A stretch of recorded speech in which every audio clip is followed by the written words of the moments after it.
नमस्कार, बहुत स्वागत है आपका। मैं हूं आपके साथ अमित शर्मा। शुरुआत करेंगे इस वक्त की बड़ी खबर के साथ। गृह मंत्री अमित शाह का आज सहारनपुर दौरा है। आपको बता दें, इस वक्त की बड़ी खबर आपको बता दें, सीएम लखनऊ में सीएम योगी हैं और मेधावी छात्रों से मुख्यमंत्री संवाद कर रहे हैं। लखनऊ से मुख्यमंत्री योगी आदित्यनाथ, आपके सामने हम तस्वीरें भी लेकर के आएंगे, आज संवाद कर रहे हैं मेधावी छात्रों से। हमारा प्रयास होना चाहिए कि प्रवेश की प्रक्रिया को 30 दिसंबर तक पूरा करते हुए प्रवेश के साथ ही इन बच्चों की स्कॉलरशिप की राशि भी उनके अकाउंट में चली जाए, जिससे उन्हें शुल्क प्रतिपूर्ति में या अपने लिए किसी भी प्रकार की पाठ्यक्रम से जुड़ी हुई सामग्री खरीदने में किसी प्रकार की दिक्कत न हो।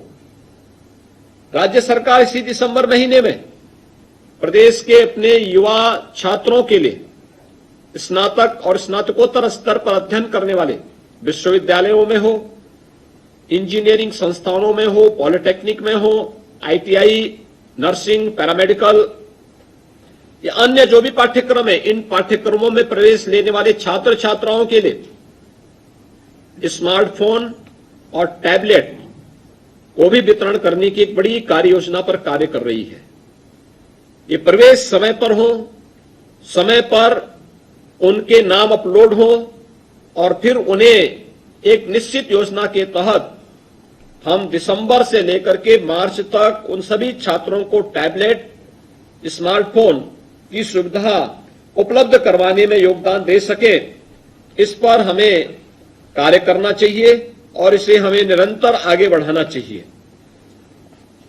जिन छात्रों के जो बच्चे बचे हुए हैं, हर हाल में हमारा प्रयास हो इन्हें हम फरवरी 26 जनवरी तक स्कॉलरशिप हर हाल में उनके अकाउंट में भेजने की व्यवस्था कर लें, क्योंकि वह एक बच्चे के लिए, अभी मेरा जो इंटरेक्शन हो रहा था बच्चों से, उससे बहुत स्पष्ट था ये स्कॉलरशिप या शुल्क प्रतिपूर्ति उन बच्चों के लिए बहुत सहायक होती है उनके अपने अध्ययन को आगे बढ़ाने में। आज के इस अवसर पर जब हम लोग इस कार्यक्रम के साथ जुड़े हुए हैं, मुझे बहुत बताते हुए प्रसन्नता है कि आज यहां पर 12,17,631 बच्चों को ये स्कॉलरशिप उपलब्ध करवाई जा रही है, जिसमें 6,23,246 पिछड़े वर्ग से जुड़े हुए बच्चे हैं, 3,54,088 ये सामान्य वर्ग से हैं, 1,66,291 अनुसूचित जनजाति से जुड़े हुए। लखनऊ से सीधी तस्वीरें आप देख रहे थे। मुख्यमंत्री योगी आदित्यनाथ मेधावी छात्रों से संवाद कर रहे हैं। सीएम योगी ने छात्रों को सौगात दी है। बड़ी खबर आपको बता दें, इस वक्त की गृह मंत्री अमित शाह का आज सहारनपुर दौरा है।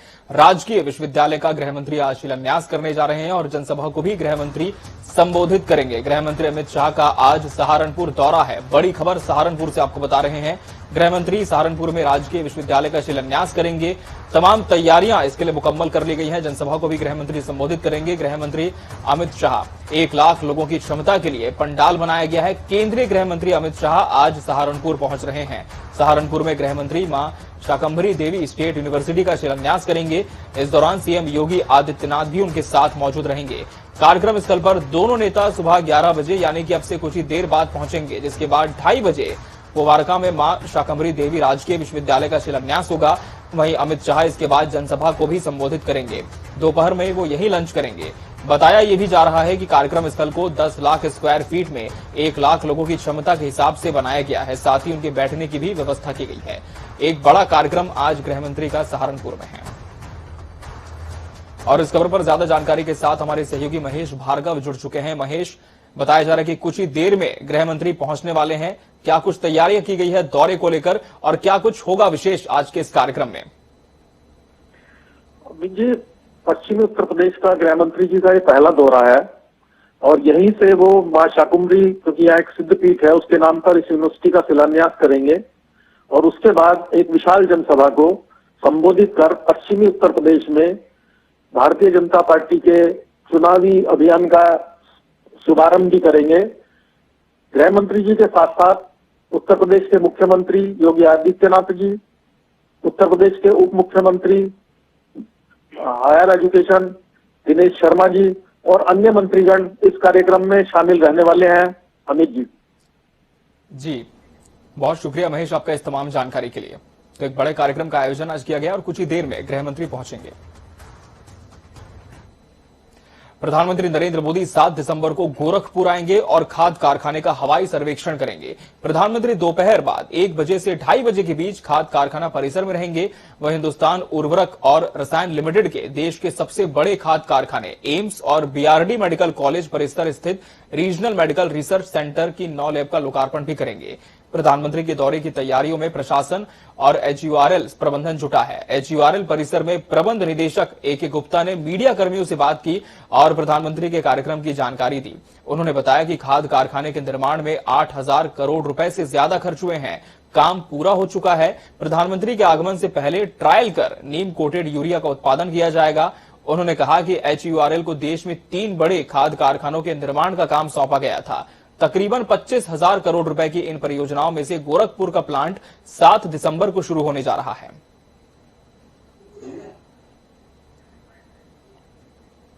7 दिसंबर को माननीय प्रधानमंत्री जी यहाँ पधारेंगे और गोरखपुर फर्टिलाइजर प्लांट का लोकार्पण वो अपने हाथों से उस दिन करेंगे।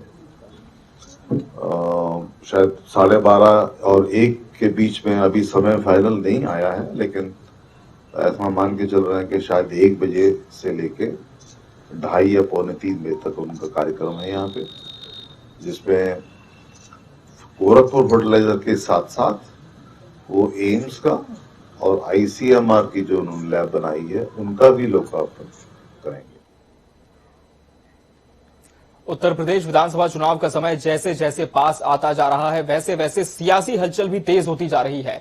सभी राजनीतिक पार्टियां सभाओं, रैलियों, रथ यात्रा के जरिए जनता के बीच जा रही हैं। कांग्रेस ने यूपी में अकेले लड़ने का ऐलान किया है। कांग्रेस महासचिव प्रियंका गांधी की सियासी गतिविधियां भी लगातार तेज होती जा रही हैं। पश्चिमी यूपी में कांग्रेस की ताकत दिखाने के लिए प्रियंका गांधी आज मुरादाबाद के बुद्धि विहार में प्रतिज्ञा रैली को संबोधित करेंगी। ये रैली पश्चिम उत्तर प्रदेश में कांग्रेस की मजबूती का संदेश देगी। प्रदेश अध्यक्ष अजय कुमार लल्लू और अन्य दिग्गज कांग्रेस नेता भी इसमें संबोधित करेंगे। कांग्रेस की प्रतिज्ञा रैली को सफल बनाने के लिए कांग्रेस अल्पसंख्यक विभाग के कार्यकर्ता भी कार्यक्रम स्थल पर डटे हुए हैं। रैली को सफल बनाने के लिए कांग्रेस के बड़े नेता भी लगे हुए हैं। कहीं न कहीं यूपी को साधने की कोशिश लगातार प्रियंका गांधी कर रही है और चुनावी तैयारियां इन तस्वीरों के जरिए आप देख सकते हैं। और क्या कुछ तैयारी हुई है इस रैली को लेकर, ज्यादा जानकारी के साथ हमारे सहयोगी नईम खान जुड़ चुके हैं। नईम, लगातार हम देख रहे हैं कि प्रियंका गांधी उत्तर प्रदेश में सरगर्मियां बढ़ाती हुई दिख रही हैं। काफी सक्रिय वो बहुत पहले से हो गई थी, लेकिन आगामी समय में जिस तरह से अभी उनकी सभा होने वाली है, कितना बड़ा यह आयोजन हम कह सकते हैं और क्या कुछ तैयारी हुई है इसे लेकर?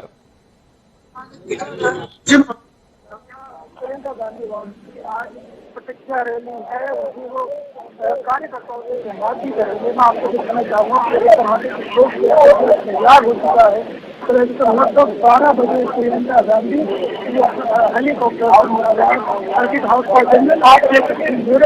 दिखाना चाहूँगा देखिए इस तरह से आज जिस तरह से कहा जा रहा है कि लगभग 1 लाख से 1 लाख लोगों का मतलब यहाँ इकट्ठा होगा। आप देख सकते हैं मेरे पीछे तैयारी पूरी तरह से मुकम्मल करनी हुई है। प्रशासन की तैयारी करनी है, सारी तैयारियां मुकम्मल हो चुकी हैं। इन तस्वीरों के जरिए हम देख पा रहे हैं कि किस तरह से एक बड़ा आयोजन ये किया गया है और कहीं ना कहीं प्रियंका गांधी भी मानकर चल रही हैं कि जनसमर्थन इस बार कांग्रेस के साथ आएगा। फिलहाल ये तो नतीजे ही बताएंगे जब चुनाव होगा, लेकिन कांग्रेस अपनी तरफ से पूरी ताकत झोंकने में लगी हुई है। बहुत शुक्रिया नईम आपका हमसे जुड़ने के लिए, तमाम तस्वीरें पहुंचाने के लिए। बढ़ते हैं आगे। प्रदेश के पूर्व मुख्यमंत्री और समाजवादी पार्टी के राष्ट्रीय अध्यक्ष अखिलेश यादव आज ललितपुर में हुंकार भरेंगे। यहां उनका रोड शो और जनसभाएं का पूरा कार्यक्रम बन चुका है और इसे लेकर सपाइयों ने जमकर तैयारी की है। खासतौर पर विधानसभा चुनाव के टिकट के दावेदार पार्टी मुखिया के सामने अपनी ताकत दिखाने की तैयारी में हैं। सपा मुखिया अखिलेश यादव बृहस्पतिवार की सुबह 11 बजे विजय रथ लेकर ललितपुर पहुंचेंगे। ललितपुर में वो रोड शो और जनसभा करने के बाद शाम 4 बजे झांसी आ जाएंगे। शाम को वो होटल लेमन ट्री में पार्टी पदाधिकारियों और कार्यकर्ताओं से मुलाकात करेंगे। अगले दिन शुक्रवार को सुबह 10:30 बजे से महानगर में उनका रोड शो होगा।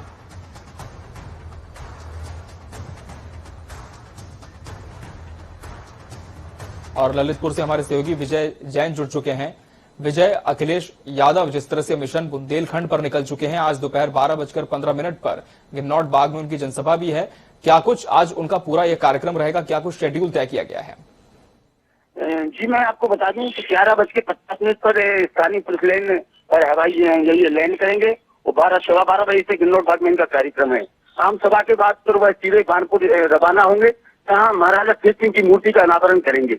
अभी फिलहाल देखने को मिल रहा है युवाओं में खासा उत्साह नजर आ रहा है। सुबह से सफाई मोटरसाइकिल रैली निकाल रहे हैं, पूरा शहर होर्डिंग से भरा हुआ है और तमाम उत्साह देखने को मिल रहा है जनता के अंदर। बिल्कुल, और जिस तरह से विजय अखिलेश यादव अपने बयानों में भी कह चुके हैं कि इस बार जो चुनाव होगा वो काफी देखने लायक होगा, क्योंकि इस बार हम अकेले नहीं हैं। उनका स्पष्ट तौर पर बयान भी सामने आया था कि बहुत रंग बिरंगी हमारी पार्टी हो चुकी है, क्योंकि अलग अलग दलों के जिस तरह से लोगों का हमको समर्थन मिला है, बड़े नेताओं का समर्थन मिला है। ऐसे में क्या संभावना है कि कुछ अन्य दल के नेता भी उनके साथ इस पूरे मिशन में नजर आ सकते हैं आज?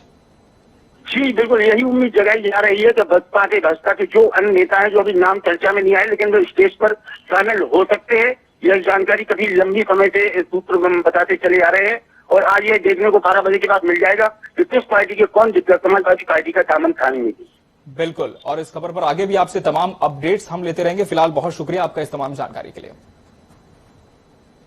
बढ़ते आगे, देश भर में राजस्थान के बेरोजगारों का आंदोलन अब चर्चा का विषय बन गया है। अपनी 22 सूत्रीय मांगों को लेकर राजस्थान के बेरोजगार 5 दिनों से यूपी कांग्रेस मुख्यालय के बाहर धरने पर बैठे हैं।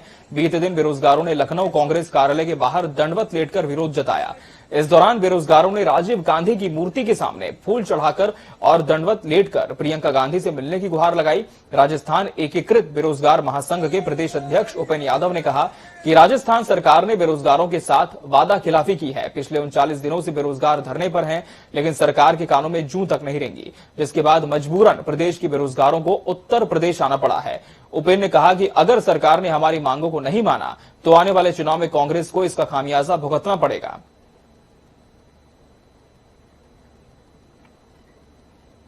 बाहर से आने वाले यात्रियों को बिना जांच कराए यूपी में एंट्री नहीं मिलेगी। हर व्यक्ति को बस स्टेशन, रेलवे स्टेशन और एयरपोर्ट पर आरटीपीसीआर जांच करानी जरूरी होगी। जांच रिपोर्ट आने के बाद ही उन्हें आगे बढ़ने दिया जाएगा। सीएम योगी ने टीम 9 के अधिकारियों के साथ बैठक की। इसमें अधिकारियों को बस स्टेशन, रेलवे स्टेशन और एयरपोर्ट पर अतिरिक्त सतर्कता बरतने के निर्देश हैं। सीएम योगी ने कहा कि दूसरे देशों और प्रदेशों से उत्तर प्रदेश आ रहे हर व्यक्ति की आरटीपीसीआर जांच की जाए। बस स्टेशन, रेलवे स्टेशन और एयरपोर्ट पर बिना जांच किए किसी यात्री को बाहर न आने दिया जाए।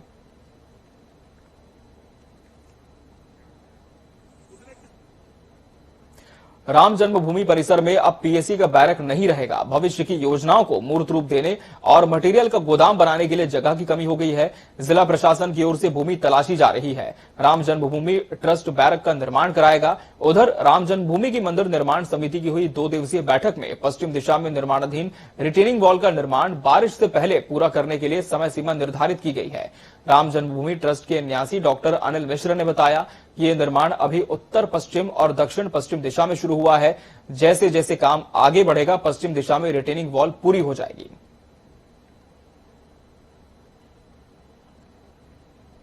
मनीष गुप्ता की हत्या के आरोपित बनाए गए पुलिस वालों को सीबीआई अभी कस्टडी रिमांड पर नहीं लेगी, बल्कि जेल जाकर ही उनसे पूछताछ करेगी और उनका बयान भी दर्ज करेगी।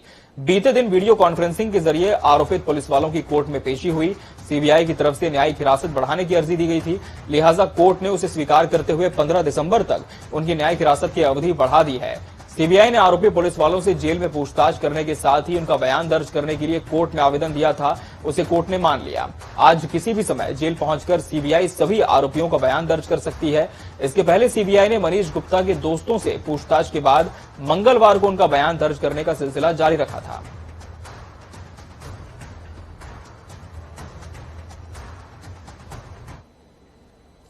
उत्तराखंड चारधाम देवस्थानम प्रबंधन अधिनियम पर कदम पीछे खींचने के बाद प्रदेश सरकार पर भू कानून को लेकर दबाव बन गया है। सबकी निगाहें अब सरकार पर लगी हैं। मुख्यमंत्री पुष्कर सिंह धामी ने भू कानून को लेकर पूर्व मुख्य सचिव सुभाष कुमार की अध्यक्षता में जो कमेटी गठित की है, उसने 7 दिसंबर को देहरादून में एक अहम बैठक बुलाई है।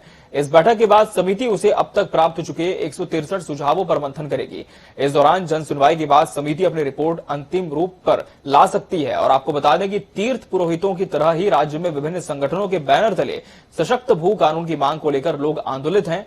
मुख्य विपक्षी दल कांग्रेस ने भी भू कानून का चुनावी मुद्दा बना लिया। आम आदमी पार्टी से लेकर उत्तराखंड क्रांति दल समेत अन्य सामाजिक संगठन भी सरकार से मजबूत भू कानून बनाए जाने की मांग कर रहे हैं।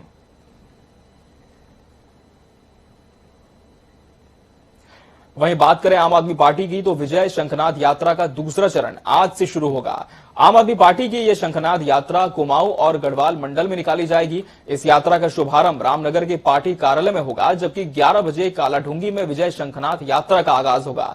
यह यात्रा 3 दिसंबर को 11 बजे रानीखेत विधानसभा में निकाली जाएगी। इसके बाद 4 दिसंबर को 11 बजे द्वाराहाट से विजय शंखनाद यात्रा निकलेगी। आम आदमी पार्टी की यह शंखनाद यात्रा आज से शुरू होकर 5 दिसंबर तक चलेगी। आम आदमी पार्टी भी पुरजोर कोशिश कर रही है कि आगामी विधानसभा चुनाव में उसके भी विधायक जीत कर आए और प्रदेश में आम आदमी पार्टी की सरकार बने, और इसी की बानगी देखने को आज मिलने वाली है। यात्रा की शुरुआत हो रही है और 5 दिसंबर तक ये यात्रा जारी रहेगी। और इस खबर पर ज्यादा जानकारी के साथ देहरादून से हमारे सहयोगी धनंजय ढोंडियाल जुड़ चुके हैं। धनंजय, जिस तरह से अलग अलग दल पुरजोर कोशिश कर रहे हैं इस बार यूपी फतह करने की, और उन्हीं में से एक दल है आम आदमी पार्टी का। जहां तक तैयारियों की बात है, हर दल स्पष्ट तौर पर दावा तो यही करता है कि तैयारियां पुरजोर हैं, लेकिन जमीनी हकीकत देखकर आपको क्या लग रहा है, आम आदमी पार्टी की ये रैली कितना बूस्ट कर सकती है पार्टी की राजनीतिक गतिविधियों को आज? बिल्कुल, देखिए जिस तरीके से जो आम आदमी पार्टी की जो विजय शंखनाद यात्रा का दूसरा चरण शुरू होने जा रहा है, और कुमाऊं हो या गढ़वाल मंडल में लगातार आम आदमी पार्टी अपने कुल्ले को बढ़ाने का काम कर रही है। लेकिन जिस तरीके से आम आदमी पार्टी की उनकी लगातार जो मंत्री हैं, समाज कल्याण मंत्री हो या तमाम जो मंत्री हैं, आज उत्तराखंड के दौरे पर हैं, कल भी मंत्री देहरादून आने वाले हैं, तो कह सकते हैं कि आम आदमी पार्टी लगातार अपने दिखाना चाहती है अपना जो कि उत्तराखंड में आम आदमी पार्टी का वर्चस्व बढ़ता है। लेकिन ऐसे बड़ा सवाल ये कि आम आदमी पार्टी की पहली बार उत्तराखंड में आम आदमी पार्टी चुनाव में खड़ी हो रखी है। और जिस तरह की आज कार्यक्रम है, रामनगर में कार्यक्रम हुआ, उसका कालाढूंगी में कार्यक्रम होगा, तो कह सकते हैं आम आदमी पार्टी कहीं न कहीं उत्तराखंड की जो जनता है, उत्तराखंड की जनता से कहना चाहती है, कह रही है लगातार कि जो बेरोजगारी है, लगातार जो युवा बेरोजगार हो रहे हैं, यदि आम आदमी पार्टी की सरकार उत्तराखंड में बनती है तो कहीं न कहीं आम आदमी पार्टी जो बेरोजगार हैं उन पर कहीं न कहीं उनको सही यहाँ पर करने की बात करें। रानीखेत विधानसभा या कैंट विधानसभा, तमाम विधानसभा में आम आदमी पार्टी अपने वर्चस्व को लगातार बढ़ाने का यहाँ पर काम कर रही है। और ऐसे बड़ा सवाल ये भी कि यदि हम विपक्षी दलों की बात करते हैं तो ऐसे में जो कांग्रेस है, कांग्रेस साफ तौर पर कह रही है कि आम आदमी पार्टी को उत्तराखंड में जो जन्म दिया है वो बीजेपी ने दिया है, और बीजेपी जो है कांग्रेस का वोट यहाँ पर कटवाना चाहती है आम आदमी की जगह। जी बिल्कुल, आरोप प्रत्यारोप का दौर अपनी जगह, लेकिन वहीं यदि हम इस यात्रा की बात करें तो क्या कोई ऐसे बड़े चर्चित चेहरे हैं पार्टी के जो इस यात्रा में भी शामिल होंगे, और ऐसे कौन कौन से बड़े नाम हैं जो इस रैली का हिस्सा बनते नजर आएंगे? देखिए, आम आदमी पार्टी के प्रभारी हैं जैन मोनिया, वो लगातार ये दूसरा चरण है उनका। पहले उन्होंने कुमाऊं से इस यात्रा को निकाला था, उसके बाद अभी वो कुमाऊं में। ये कर्नल कोश्यारी की हम बात करते हैं, कर्नल अजय कोश्यारी की हम बात करते हैं, मुख्यमंत्री का चेहरा है वो आम आदमी पार्टी के। वो गढ़वाल मंडल में लगातार रैलियां निकाल रहे हैं, लगातार लोगों से जन संवाद कर रहे हैं, सरकार की करनी और तकनीक को लोगों के सामने दिखाने का काम कर रहे हैं। तो दूसरा जो विजय शंखनाद यात्रा जो चल रही है इनकी, वो कुमाऊं में चल रही है। अब इसके बाद ये कह सकते हैं कि अब कुमाऊं के साथ साथ में गढ़वाल मंडल में भी यात्रा को निकालने जा रहे हैं। ये रानीखेत या सोमेश्वर, तमाम विधानसभा में आम आदमी पार्टी अपने दिखाना चाहती है कि आम आदमी पार्टी उत्तराखंड की जो लोग हैं। यदि चुनौतियों की बात की जाए तो समीकरण के हिसाब से यदि हम देखें, मुद्दों के हिसाब से देखें, तो आम आदमी पार्टी के लिए सबसे बड़ी चुनौती क्या हो सकती है आगामी चुनाव को लेकर? बिल्कुल, देखिए आम आदमी पार्टी के सामने सबसे बड़ा मुद्दा ये है कि आम आदमी पार्टी की जो दिल्ली सरकार के जो मुख्यमंत्री हैं अरविंद केजरीवाल, उन्होंने हाल में ही कहा है कि जब तक उत्तराखंड में सरकार नहीं बनती तब तक जो तमाम जो बेरोजगार युवा है उनको 5,000 हर माह दिया जाएगा। लेकिन अब तक उस पर कोई फैसला नहीं हुआ। अब तक उन जो बेरोजगार युवा है उनको पैसा नहीं मिला है। और लगातार आम आदमी चौथा दौरा अरविंद केजरीवाल उत्तराखंड का कर चुके हैं, फ्री बिजली जो बात कर रहे हैं, जबकि उत्तराखंड में बिजली बनती है, उत्तराखंड को ही बिजली नहीं मिल पा रही। तो कह सकते हैं वो समीकरण बिछाने की वो कोशिश कर रहे हैं कि किस तरीके से हम उत्तराखंड में अपने को मजबूत कर सके। बिल्कुल, कहीं ना कहीं कोशिश ये है कि जनता का विश्वास किसी तरह से हासिल किया जा सके और उस विश्वास को वोट में परिवर्तित किया जा सके। बहुत शुक्रिया धनंजय आपका इस तमाम जानकारी के लिए। बढ़ते हैं आगे। कोरोना के बढ़ते मामले और नए वेरिएंट की चिंता के बीच सरकार के निर्देश पर बॉर्डर पर बाहरी यात्रियों की कोरोना जांच शुरू हो गई है। नारसन, भगवानपुर, खानपुर क्षेत्र की लगभग सभी सीमाओं पर यात्रियों को रोककर कोरोना के एंटीजन और आरटीपीसीआर टेस्ट किए जा रहे हैं। बिना जांच के किसी भी बाहरी यात्री को उत्तराखंड में प्रवेश नहीं दिया जा रहा है। नारसन बॉर्डर पर बाहरी राज्यों से आने वाले सभी यात्रियों की कोरोना जांच शुरू कर दी गई है। कोरोना जांच के साथ ही यहां वैक्सीन भी लगाई जा रही है। वहीं बॉर्डर पर पुलिस ने सख्ती बढ़ा दी है। बाहरी राज्यों से आने वाले वाहनों को बॉर्डर पर ही रोका जा रहा है। बिना जांच के किसी को भी एंट्री नहीं दी जा रही। बुधवार को नारसन बॉर्डर पर 55 लोगों की कोरोना जांच की गई। इनमें सभी की रिपोर्ट नेगेटिव आई। वहीं 22 यात्री कोरोना वैक्सीन भी लगा चुके हैं और इसमें 5 लोगों को पहली और 17 को दूसरी डोज लगाई गई है। इसी के साथ मुझे दीजिए इजाजत। खबरों का सफर लगातार जारी है जनता टीवी पर। नमस्कार।